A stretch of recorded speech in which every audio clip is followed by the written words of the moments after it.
try it.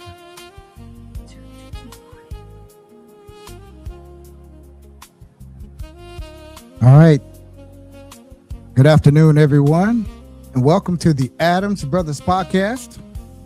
We are joined here on this beautiful hump day here in South Florida with Mr. Dale V.C. Holness. Mr. Holness is joining us back here on our podcast. This isn't his first time here on our podcast. He's been here before, so certainly he is no stranger to our podcast, and we'd like to welcome him back. So I'll give you a quick little introduction about Mr. Holness. He was first elected as a student government freshman senator in college.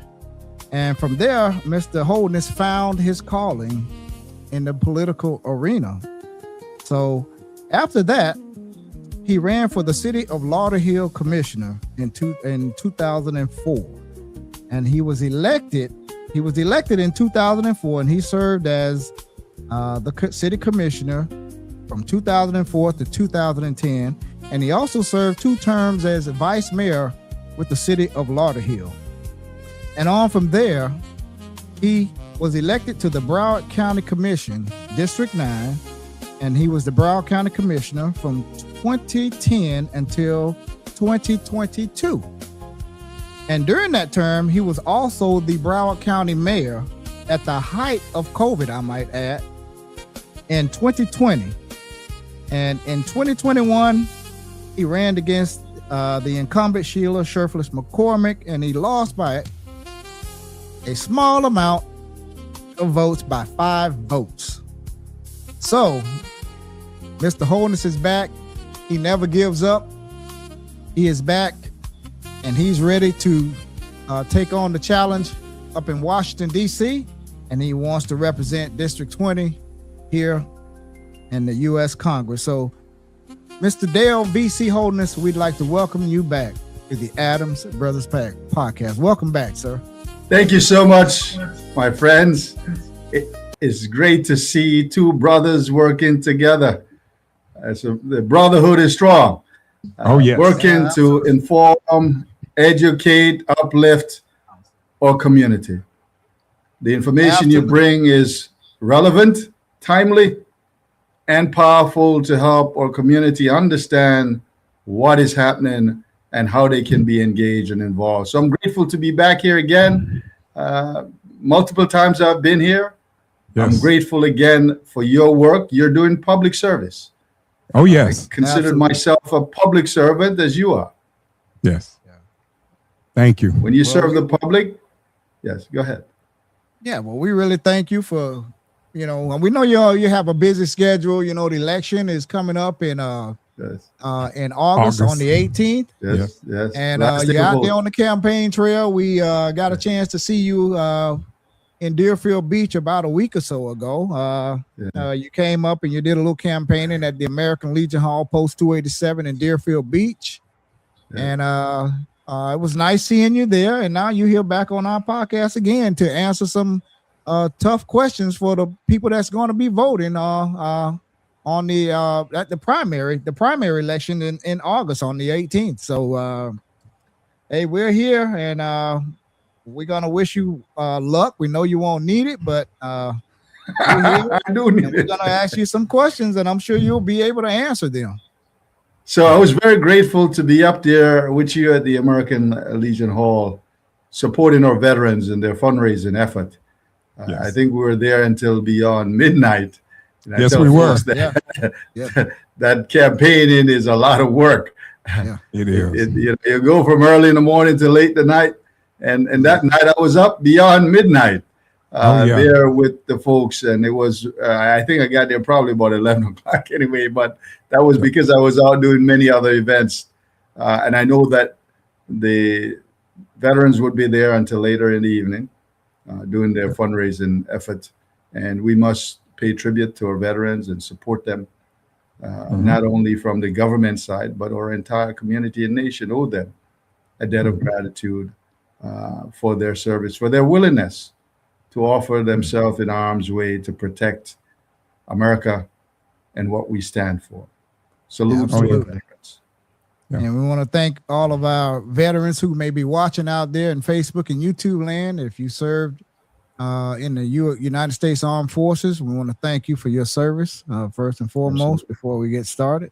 Yeah. And we got a chance to meet your assistant, Dion. Dion, too. yeah, he was a really nice young man. Yeah. Yeah, we got a chance to meet him throughout the night before you just came through for a few. But Dion was very interesting to talk to. Be a youngster, 25 years old, I believe he told us he is. He's very knowledgeable on the political scene, though. Yeah. He's my advanced person at times in the community. Oh, yeah. Very bright kid, as you said. College grad in political science, and now he's headed towards law school. And hopefully he'll get there, and I'll be behind him, supporting him. We must build our future, our young people, and all my campaigns. And even before I was running for office, I've always had young people as interns, pouring into them everything I can. It is essential that we build the future, and they are our future. He is certainly our future, and there's so many young people around my campaign, as you may have witnessed when you stop by the office. It is a movement to engage and build our community now and in the future, but also to support those seniors who have worked hard and tirelessly to build this great country. We live on their backs. They built it for us to be here. And now that we are here, we must help the future by building our young people. No doubt. Absolutely. I agree with you 100%. Yep. So let's get on into the questions here. When you were back on the Broward County Commission, what specific accomplishments from your time on the Broward County Commission best demonstrates how effective you will be in Congress, not just in local government, but just in Congress? So what accomplishment from your time on the Broward County Commission best demonstrates how effective you'll be in Congress if elected? So there are multiple things, but you mentioned one at the start of the program, being the mayor during COVID. And I tell you, that was a huge challenge for us, for the world. It was. It demonstrates that humanity is connected. Some virus that started infecting human beings in China spread within weeks to the entire globe. And we had to respond. And in Broward County, under my leadership, I brought the community together, bringing all our mayors to a call once per week. And of course, Zoom became popular. It did. For us, it did too. Yeah, so online conferences became the norm. I was able to assemble the elected leaders, the mayors primarily, of each city. We brought in our hospitals, districts, and all the hospitals. We brought in our medical folks and community people to look at what we were facing and adjust ourselves accordingly. We put in place many emergency orders, but we measured them. We didn't totally shut down the county and then kill jobs and kill employment. We were measured in our response. But because we brought the community together, and I was out there on the front line, at times people say, why you here, there, and everywhere still trying to make things happen? Well, that was my job. Right. Bringing us together and formulating policies that would save our community and save our people. Because of that, we had less deaths per thousand in Broward County than they did in Miami, Dade, or in Palm Beach. And in fact, numerically less in Broward County than Palm Beach County, even though we have 500,000 people more. So that's about leadership and bringing people together to solve issues. But there are other issues that came in front of us that I think I played a very significant role in helping. Economic growth and development was a huge part of my focus. And assisting our small businesses, under which category falls most minority women-owned businesses. When I got to Broward County, 10.25% of our procurement or spend went to that group. When I left in 2022, almost 50%, $248 million went to them. So that tells you about leadership and about putting policies in place that provides for prosperity for all people. Another big accomplishment was for us to direct funds to underserved communities.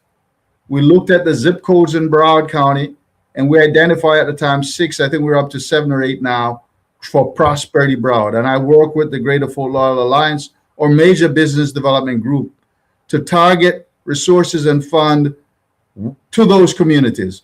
Something else came out of that, Broward Up, which is something that Broward College has put in place to identify communities and people who need help. And they are actually headquartered now at the YMCA on Sistrunk Boulevard.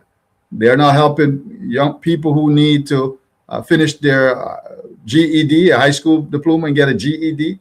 They're helping those who need to speak English, that where English is a second language to them. They're helping to get folks their chauffeur's license, their CDL license. They're helping to get phlebotomists and as ancillary people in the medical field and many other professions that only takes a few weeks or a couple of months in order to get certification so they can go out and earn a good living. That's a big deal for us. We have to target our resources where it is needed the most. Mm-hmm. I worked closely with our team at the county to get the convention center built, $1.1 billion. We put 801 hotel rooms in there so that we could capture more of the major conferences that occur across our country and across the world. Tourism is our #1 source of revenue for our economy in Broward County. And it is essential that we invest there. In fact, part of what happened during COVID was we had 2 ships, the Rotterdam and the Zaandam, that were stuck at sea. People may remember, no port wanted to take them in. Right. We took them in Broward County because here's what my rationale was. If we have folks that we want to invite here all the time to spend their money, when they're in trouble, why wouldn't we want to help them? And that assisted us in rebounding our tourism economy quickly. Calls from around the world came in thanking us for helping those folks. And there were many Americans that were on board those ships. We couldn't abandon them and allow them to die that wouldn't be humane. So there's a big deal about how we deal with people in a humane way. Again, that was quite successful. So there are other things that I put in place also. I work to help get the funding for deepening and widening our Port Everglades. It's a major economic engine with thousands of jobs tied to it. The longshoremen will tell you the increase in number of cruise ships that comes in, the increase in number of cargo ships that comes in, help us grow our economy. It's high-paying jobs, by the way, that happens there. We are strategically located between Miami and Palm Beach. 6 million people live in this metropolitan area. That's an economic powerhouse. We actually are the economic capital of the state of Florida. And if Florida were a country by itself, we would be about 17th in terms of economic growth position in GDP. That's a big deal. So we can capture more of that. And that's a part of what we have to look to do. We have to look to see how we grow our economy and ensure that people who are working, the laborers who are providing the work, providing the profits for major corporation, live in prosperity. We can't just allow the corporation to prosper and the people who provide the labor to make those profits and that prosperity for the wealthiest don't live in prosperity. And that's goes to one of the big things I want to get to when I get to the Congress, to rebuild America's middle class. Too many people are working and not able to make ends meet. The affordability crisis is huge. It's a major issue. Now, how do we tackle that? And at top of the list is housing. People having a difficult time to be housed. Alice report says that 47% of the people in Florida, almost 1 in 2 Floridians, either live in poverty, which is about 13%, and another 34% who have jobs. They work and they are not able to make ends meet at the end of the month. And for those who work, if there's a car repair, a major car repair, or a medical bill, they're ruined. That's not the America we ought to be living in, the wealthiest country in the world. But we must change the tax code, because what we do now is reward the wealthiest Americans, the billionaires and the trillionaire, like Elon Musk. We give them tax break. They pay less percentage in taxes for what they earn compared to the ordinary person, compared to a firefighter, a teacher, a nurse. We have to level the playing field to bring revenues into the hands of people. The child credit tax that we give to people who have children must be increased and must be made permanent. America's population is not growing to the extent of replacement, which means that those who collect Social Security and other benefits, if we don't have revenues coming in, there will not be benefits for them, because people have to work in order to pay into the system for those funding to be in place to take care of those who have labored so long. There's a whole big agenda there that we need to work with. Affordable housing is something we must address, and I did that at Broward County. Thousands of units of affordable housing were built as a result of us taking money from those CRAs that were expired and targeted into affordability in terms of our housing stock, and also to economic development. Because affordability have two factors. One, the cost. Two, the money you have. If you have a lot of money, you can afford it. If you don't have much money, you can't afford much anything. And if the cost is high and you don't have enough money, you got problems, a whole lot of problems. So we've got so much that we must do. Our seniors who have worked and tirelessly to build our country need to have the ability to retire and live in dignity. The minimum amount that we give to Social Security recipient must be increased. It must be increased for them to be able to live. $1,200, $1,400 a month. Who can live on that? The average Social Security recipient received $2,200 per month. It's almost impossible to live on that. Yeah. And here's what happens. If we change the tax code and put more money in the working people's hands, our economy will grow. This Republican concept that if you give more to the wealthy, it will trickle down, have been proven wrong time and time again.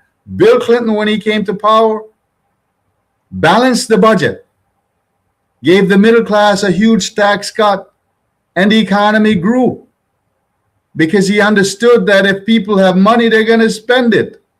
He left them a deficit too. He left them a surplus. A surplus. Yes, he left them a surplus. Not only did he balance the budget, he reduced the deficit. This guy is putting trillions of dollars onto the deficit. Or debt to GDP now is more than 100%. Yeah. Developing countries, we tell them you can't have that kind of debt to GDP. And here's the looming problem. Who holds that debt? China, Saudi Arabia, Japan. Those are the three countries that hold the largest amount of that debt. If they decide someday that they want their money, interest rate will go through the roof, and every American will pay for it. And our children are going to pay for that deficit that's in place. Changing the tax code, ensuring that the wealthiest pay their fair share, is essential to growing our economy. Putting money into the hands of working families will grow our economy exponentially. Medicare, Medicaid. This government that's in place under Trump have launched an assault on Medicare and on the Affordable Care Act that provide health care for our working people and for retirees. It's wrong. It's shameful. They talk about a big, beautiful bill. It was a big, ugly, nasty bill that they passed. And we're seeing the effect of it. People are suffering across this country. The affordability crisis has deepened, not being relieved. He said he wouldn't do wars. We're in one now. You and I are paying. Yesterday, I filled my tank up. It was $3.99. before this war happened, I was paying $2.59. That's a huge burden on working families. Yes, That it ought is. not be there. So there's so much that we need to do. And a big part of what we must do is be strategic about it and really put Democrats back in power. I want to ask you a question too, Mr. Holness. Deborah Wasserman Schultz entered this race. What are your thoughts on her district being eliminated, and she's coming over now to District 20? Can you share your thoughts with us about that? So let me first say this, my friend. Her district was not eliminated. Okay. The districts were redrawn. We have 20, right. Exactly. We have 28 seats in the Florida House from Florida.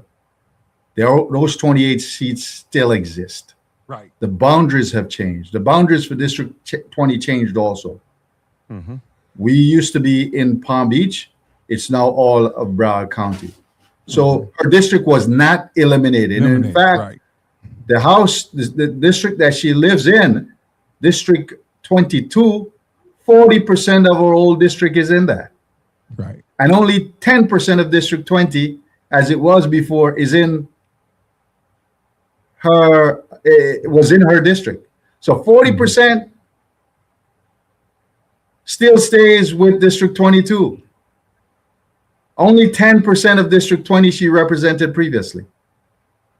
Mm-hmm. Now, my belief is this, that if you are supposedly a leader, that you take the fight on. You don't run away from it.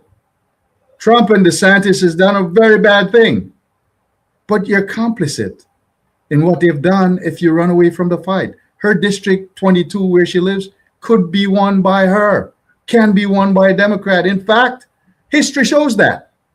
Biden won that seat by 3% as it's now configured in 2020. Yes, Biden won the seat as it's now configured in 2020 by 3%.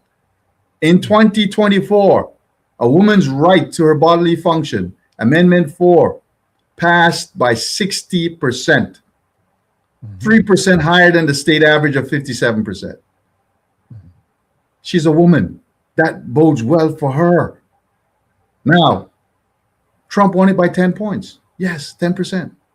But look at what has occurred since then. House District 1 in Pensacola, Matt Gaetz' old district, swung away from the Republicans after Trump got elected in that special election by 22%. House District 6, we're fine now have up in Daytona Beach area, swung away from them by 16%. House District 87, Florida House District 87, where Trump lives, he endorsed the Republican candidate, and a Democrat beat that person by 17%.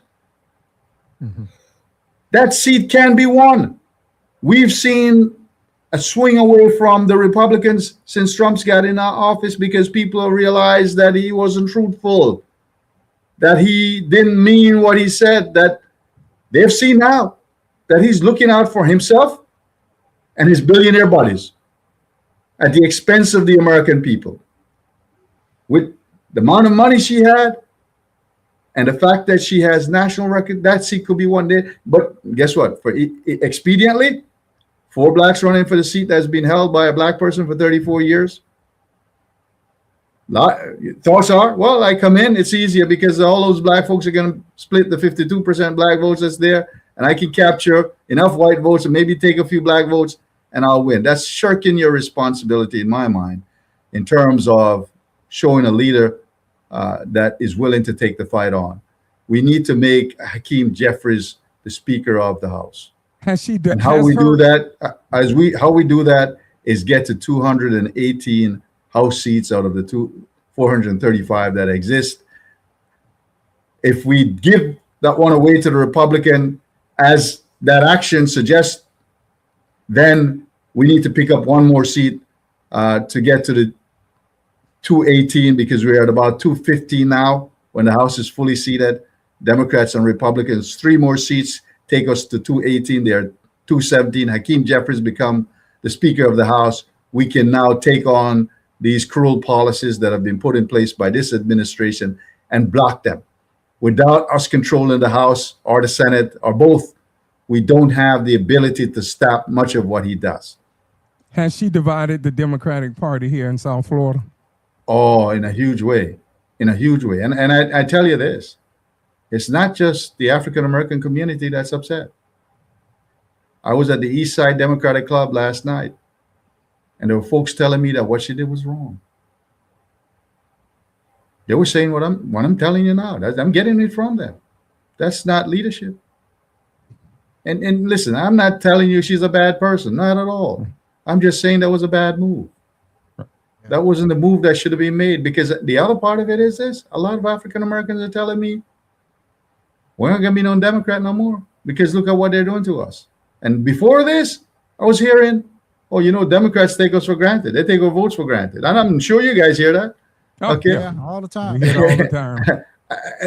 I got to tell you, 2 prominent leaders in the 3 in the Black community have told me, look, if the Black community lose this opportunity to have a voice, they're switch into Republican. And that's not good for us as a people. I got to tell you that, because Republicans, Democrats, you may say, take us for granted at times, but Republicans really don't like us. Most of the times they say bad things about us. Okay. Trump spoke of those who are from African countries that they come from S-hole countries.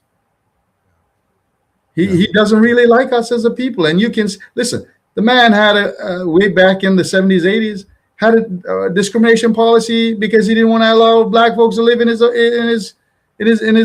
rental communities. That tells you a whole lot. He hasn't changed. We can't allow for him to continue to do the things he is doing to the American people.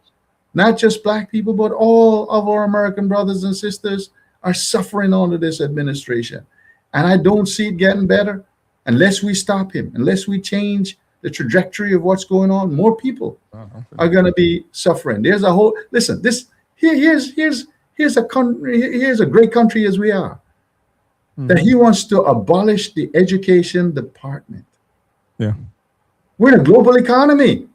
We have to compete. China is creating more engineers, and India is creating more engineers than we are. We should be investing in our educational system so that we can be competitive with the rest of the world, so that we don't have as many people suffering. And something else, when you have people with skill sets and ability to earn a good living, less people go to prison or jail. Yeah, right. Fact. I want to hop in with my second question for you, Mr. Holness. Some of your critics might say that you've been in public office for years, and why should voters believe you'll accomplish more in Washington than in previous than your previous representatives? Well, I can tell you this, that I've been involved in elected office for some time, but you look at my track record. Let me start with Lauderhill, where I was first elected. I ran for Lauderhill because I interviewed all the candidates for the city, and I found that there was not enough ideas as to how we move the community forward. We had drug dealers selling drugs across the street from City Hall and the police station at 19th Street and 55th Avenue. I don't know if any of you, I see you nodding your head, so you know what I'm talking about. That area was, okay, so you know what I'm talking about. Yeah. I'm not making stuff up, okay? It was real. The area had run down, there was neglect, and I didn't hear the solutions. So I ran and I won. And what we did, we cleaned that area up. Have you been there lately? You've seen how much how beautiful it looks now? Yeah. We got new homes in that neighborhood. We put swales, irrigation in the swales to keep it green. We put shrubbery in the medium strips. We painted up the community. We cleaned up the community. I brought in the Career Source, which was then Workforce One, to help the young people get jobs and get job training that were on the corner selling the drugs. Exactly. Listen, we bought the corner store under my leadership, $2 million, even though it was pushed back from my city attorney that says it's going to take forever for us to get total control of the site because there's a lease there from that corner store that was probably complicit in what was going on. I says, we buy it anyhow. We take control of it. And I want to make sure we have police cars out there monitoring what's going on. I want to make sure we're doing the things necessary to help the young people that were out there on our corner doing stuff that they shouldn't be doing, get job training and get opportunity to get to work. I put together Lauderhill's Education A+ plan with that in mind. And it was successful enough to help our schools improve their grades, $100,000 a year from the city. Most cities don't do that. Right. I started Lauderhill Chamber of Commerce because I saw the need to help our business grow and grow our economy in that city. $100,000. That chamber is still a strong chamber in Broward County, doing great things to help our business community prosper. Because when we create jobs, when we create more employment, when we support our local small businesses, we grow our economy and people benefit from that.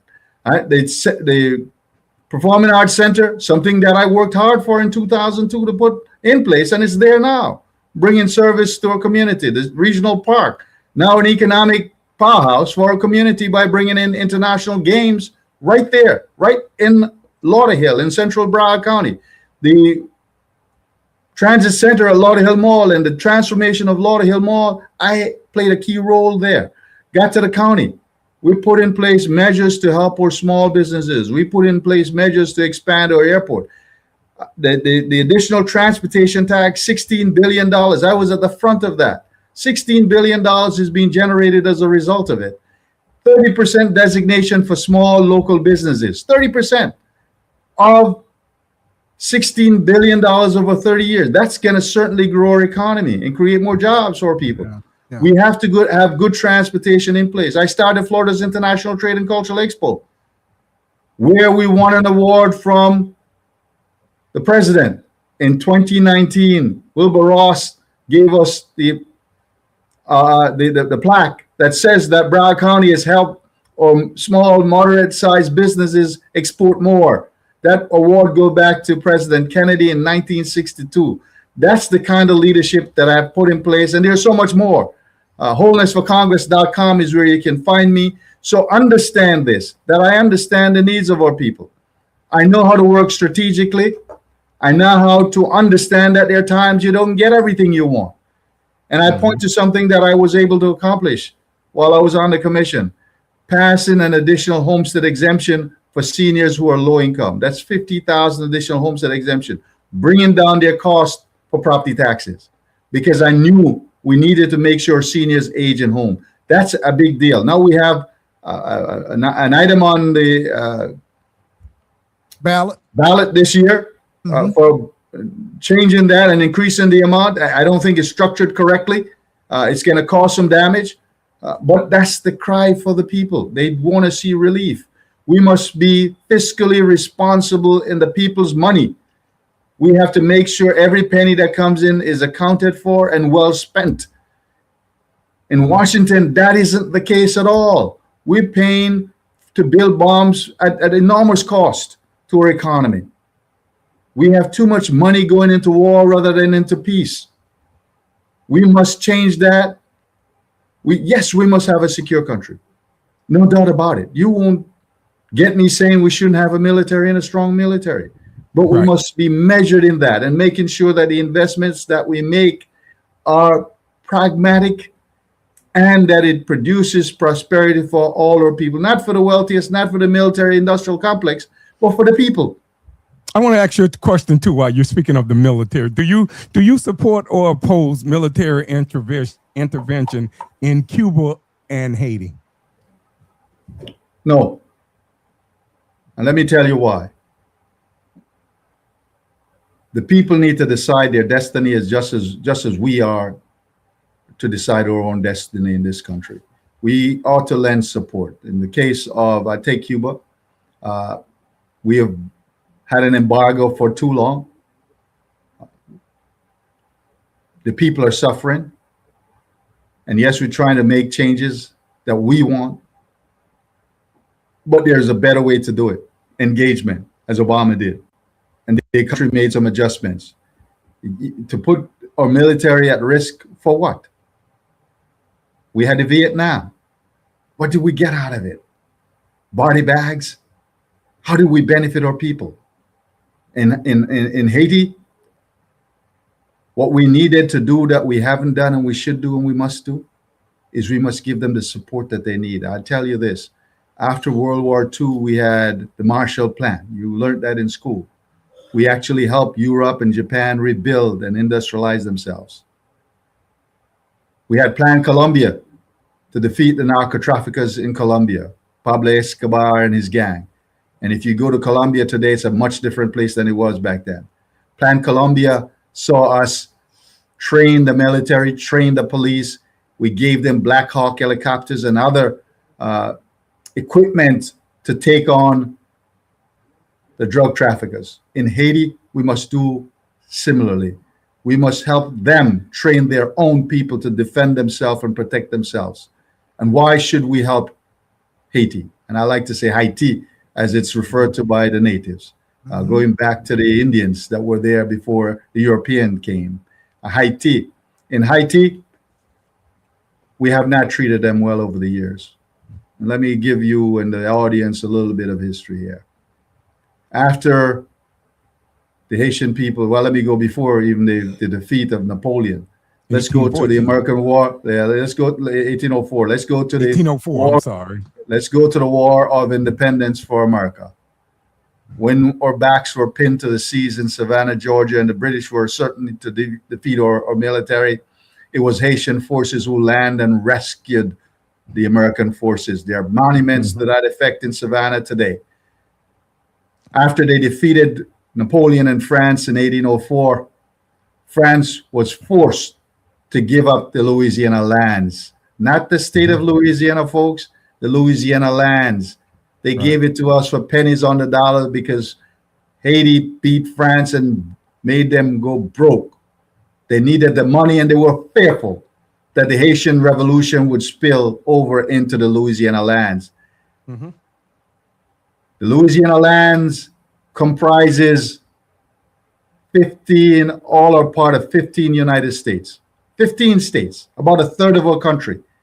Louisiana, Kansas, all the way up into Missouri and into the Dakotas was a part of the French Empire here in America. 15 cents per acre we got it for. They gave it to us because they were fearful. That was helped because that was done because Haiti helped us because they defeated France. The city of Chicago was started by a Haitian American, the Saab. And by the way, how did we repay them? We helped enforce the reparation that France demanded for the people freeing themselves for enslavement. Robbing Haiti's treasury for years, up until 1940, almost 1950. They had to pay France from their treasury, from their taxes, so they couldn't build schools, roads, and hospitals. We helped to enforce that. Not only that, we occupied the country from 1915 to 1934, 19 years. Our forces were there. And in fact, funniest thing is that we took them gold out of their national bank. We owe them a debt, and we ought to repay it with kindness.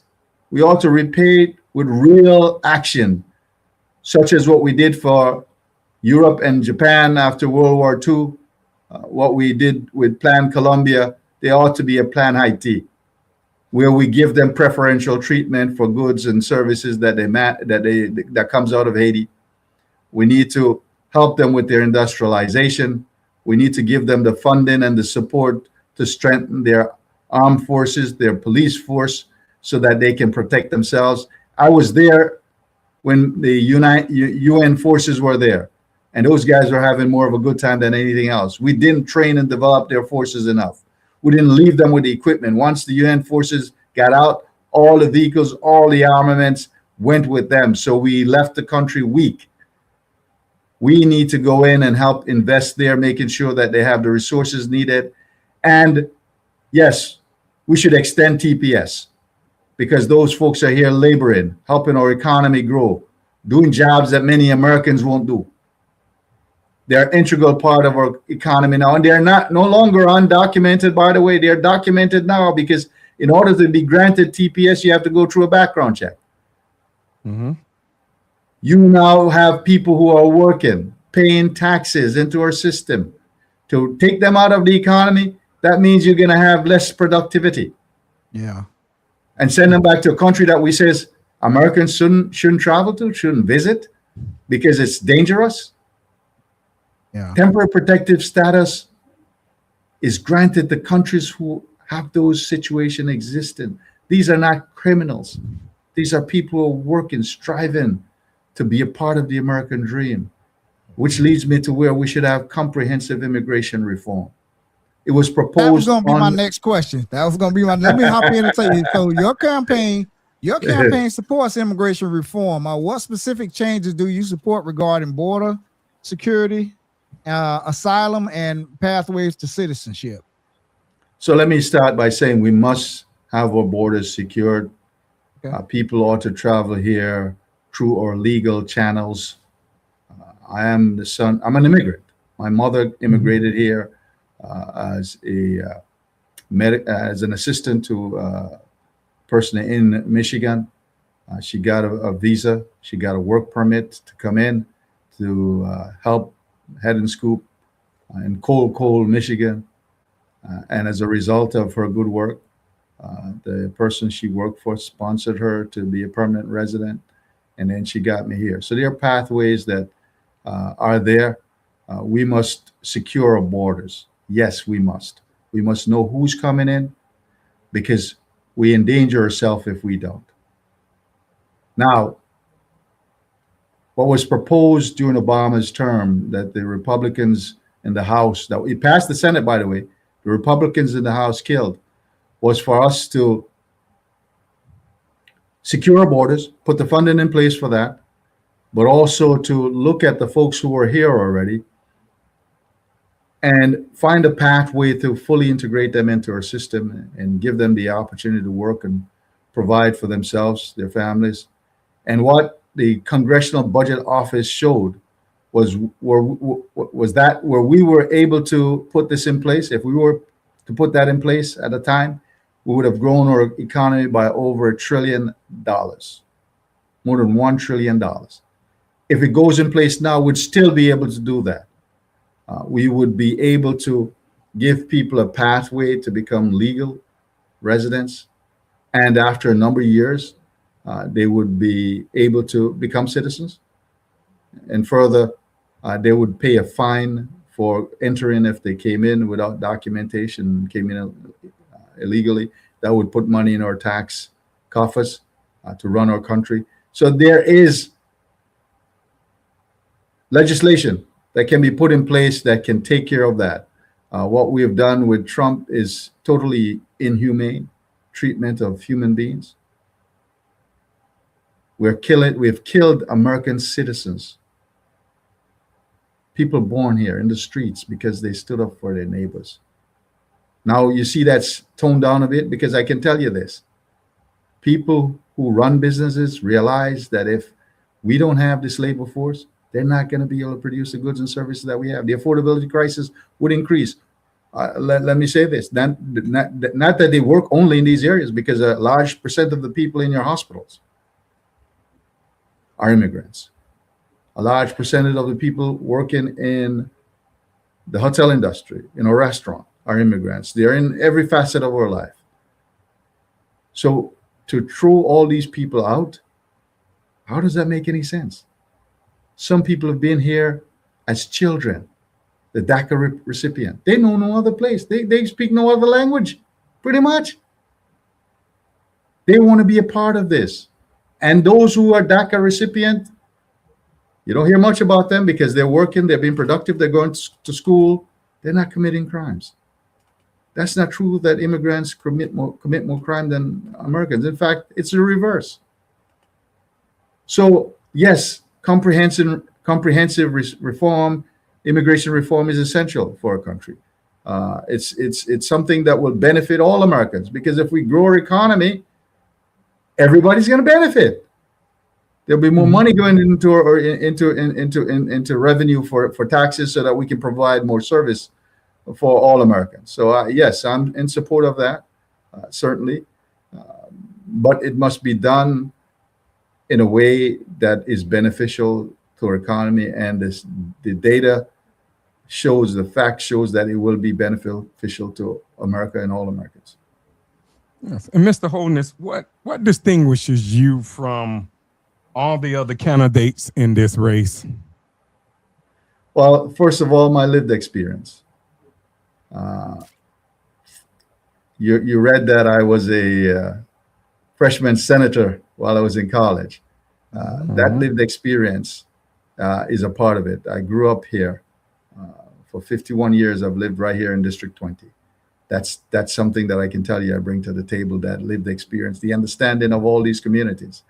I was a part of as a kid, practically, I was a part of Jesse Jackson's push organization, People United to Serve Humanity. I'm a life member of the NAACP and supports them annually, even though my life membership says you don't really have to pay anymore since you became a life member. But I still do, because I know how essential the work is there. I'm a business owner, owning multiple businesses. So I understand the need to make payroll. I understand the need to build community. I have children and grandchildren now born here. So I have the lived experience of being a Black man. And that's not a qualification by itself. I have the lived experience of working with whites, Hispanics, and every other group in Broward County to help build and strengthen our economy. I have a track record of being open to the public, of being transparent in my life with them to ensure that we're able to come together. And that's something we must do. We must bring people together. I have a history of doing that, to bring our communities together, to strengthen every fabric of our community so that all Americans can have prosperity. And that's what I stand for. I want to see prosperity for all of us. I work with our unions over a long period of time to ensure we have a living wage for those who work. Those who labor and create profit ought to prosper from it. At the county, living wage for the airport workers went from $5.80 when I started the challenge to make sure that wheelchair workers were not paid, and those who check your baggages were not paid as tipped workers. We know that the baggage handlers usually get some tips, right? But the wheelchair folks never usually get any tips because nobody understood that you need to tip them. Most people didn't. They were making $5.80. They're now making almost $20 an hour as a livable wage. The airports didn't like it. Many didn't like it. Some Republicans didn't like it. But listen, at the end of the day, my job is to lift people up, lift the ordinary people up, because I'm one of us. I'm an ordinary person that God has blessed to be able to be in this great country. And Mr. Holness, what did you learn from the other loss that you had? What did you learn from the last elections that has bettered you this time around? So I learned quite a bit. One, you can't believe that you're going to win.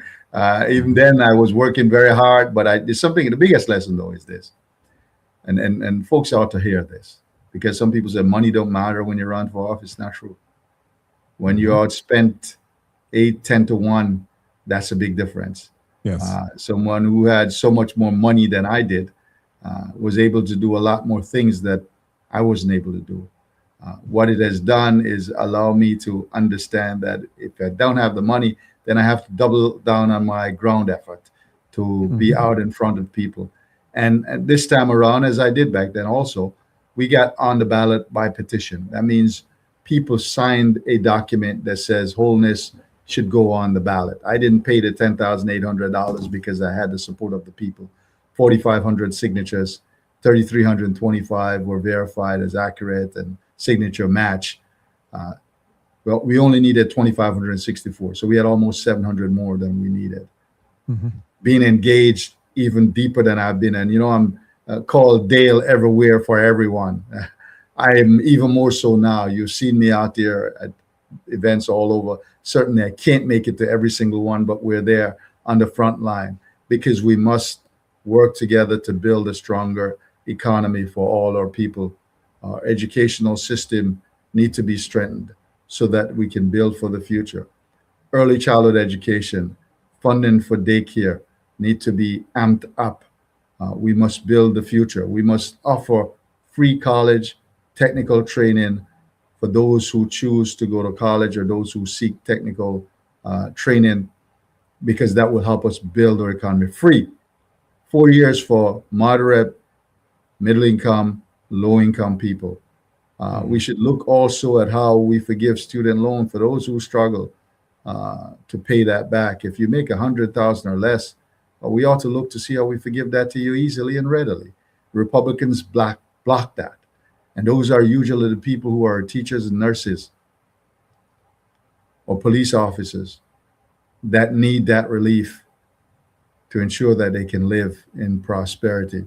Yeah. We have to look at how we deal with our climate issues. Climate change is real. It's not a hoax. We see more wildfires in the West. We see more severe hurricanes than we've ever seen. We see floods, more floods, sea levels rising. It's a serious issue for the world that we must tackle and take on, and not pretend it doesn't exist, because it does exist. The science says it exists. We're experiencing it real time.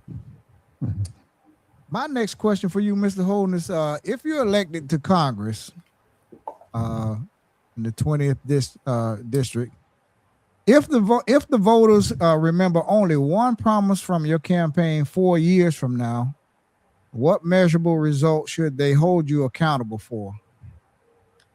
They should hold me accountable that I'll work to increase the housing stock and make housing more affordable. That's a big promise that I'll make. I have a real estate background. I'm a real estate broker now for most of my life. So I understand that we should expand the number of choice vouchers and direct some of that towards building new units. We certainly have an affordable crisis in the housing area in Broward County and across South Florida and the country. We can help relieve that if we put more new units out, because there's such a big demand and not enough supply. We also ought to look to increase home ownership, directing funding to help first-time home buyers own a home. I worked with that through the South Florida Board of Realtors, a group of minority real estate brokers who sought to enhance the democracy in housing so that more people own. You know, if you look at the data, you'll find that blacks only own about 46% of blacks own their own home, compared to about 76% of whites. We need to target that to ensure that we're lifting more people up that way. Hispanics own at a little higher level, but targeting funding into communities that have been left behind and left out and underserved is something that we must do. We have 30 opportunity zones in Broward County. Those are areas that are identified as places where there are high unemployment, high poverty rate, and low income. The Opportunity Zone Act allow for those who are wealthy and need to pay taxes and capital gain to not have to pay it if they invest in those areas. We need to adjust that to put in place goals to lift those community up and make sure that those who live there get some of the jobs that's created, and it doesn't become something where we displace them. We need to ensure that within that, there's funding for education for those people in the district, that there's apprenticeship program put in place for these projects that come online, and that the businesses within those communities be a part of that. So that's something that you can expect me to fight for. And that was passed in a bipartisan way. That is something that I believe we can bring to the table and get Republican support to lift those communities up that have been left behind. It doesn't do all that it needs to do. We can't just say we're going to give tax breaks to wealthy people and expect it to fix the problems that we have. We have to put investment dollars in. We got to set goals for those that are doing the investment in these communities to be inclusive of the community. And while you're talking about, I'll work hard and tirelessly every day, as I have done at the county level, and I'll be strategic and I'll be accessible to all of you as I have been over the years.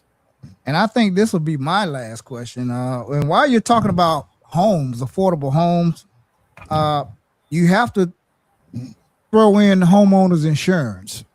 Homeowners insurance has been hurting Floridians and Americans around this country.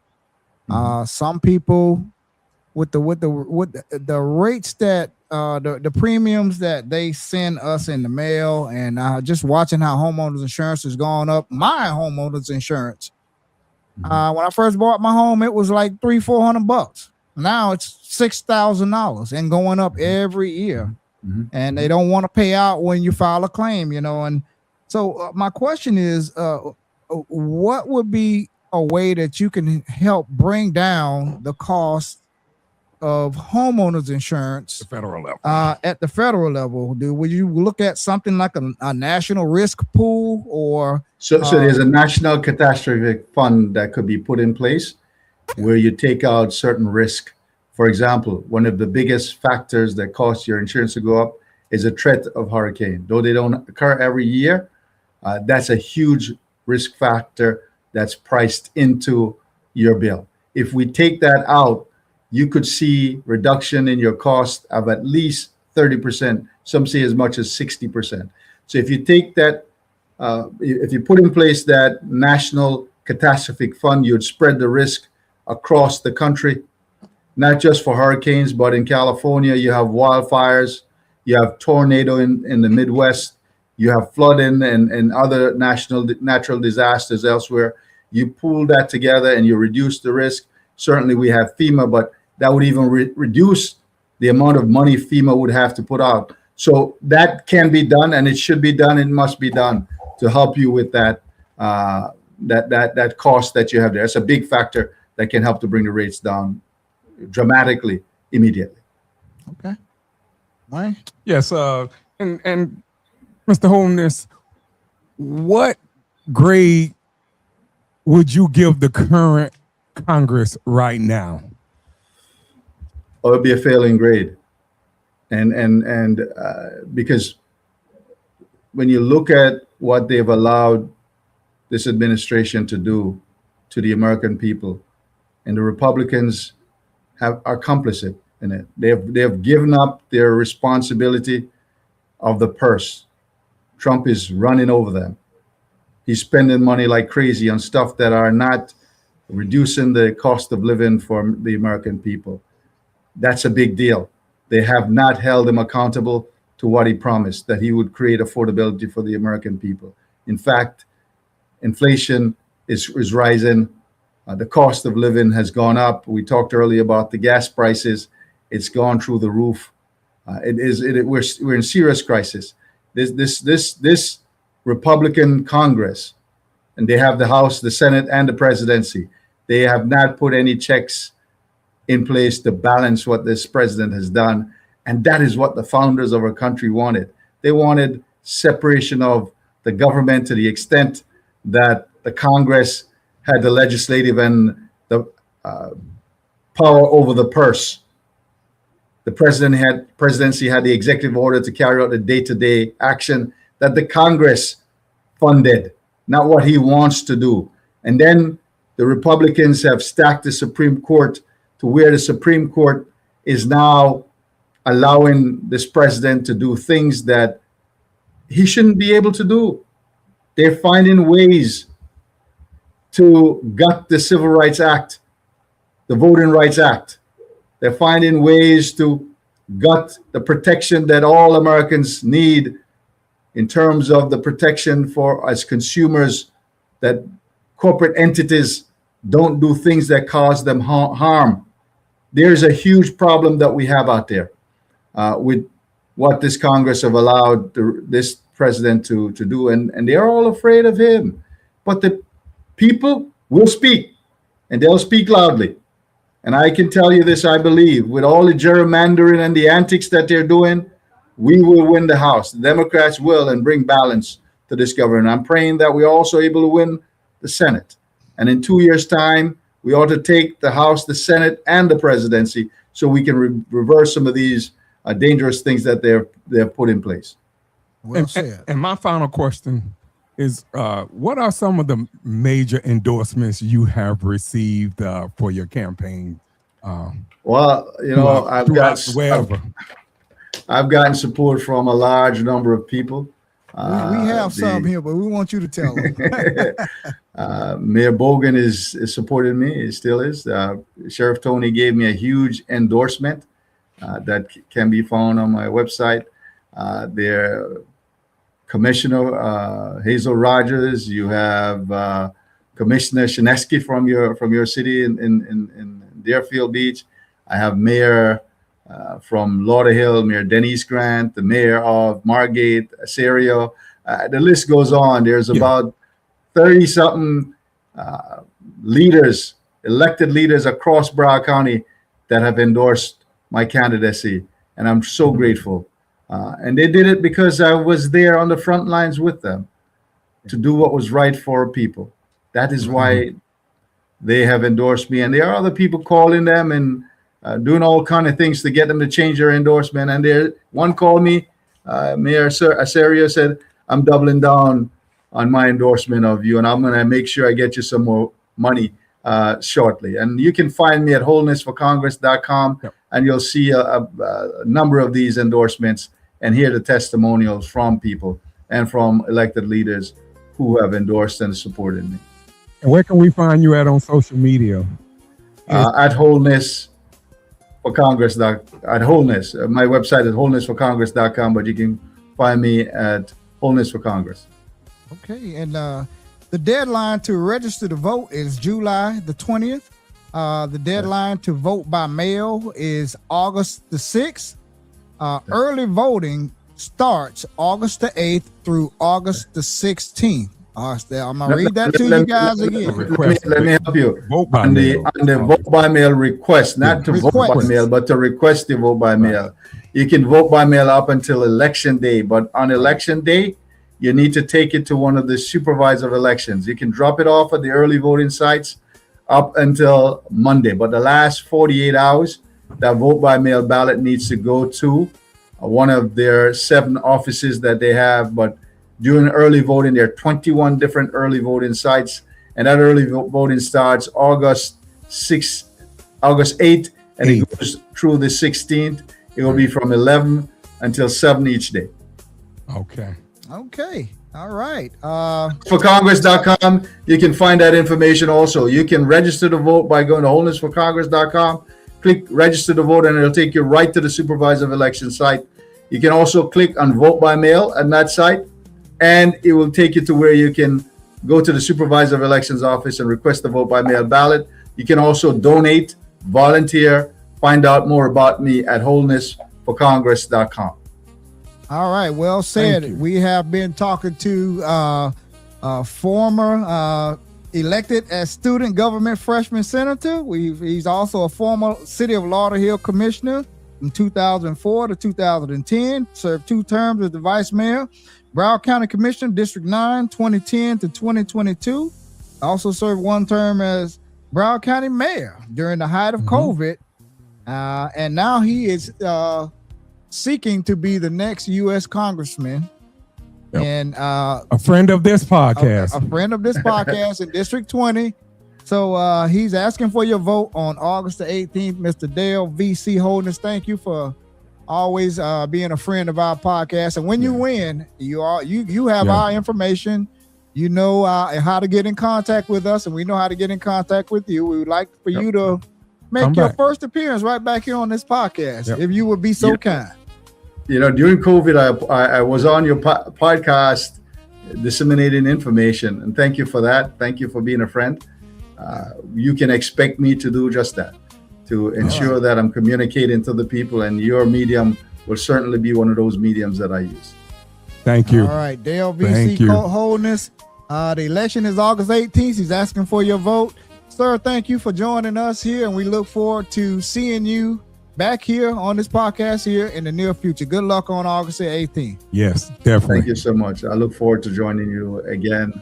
And please pray for me, but please help. Volunteer, donate at holnessforcongress.com. No doubt. All right. Thank you, sir, and enjoy the rest of your evening. We'll be right back in a few minutes with the Pop-Up Podcast.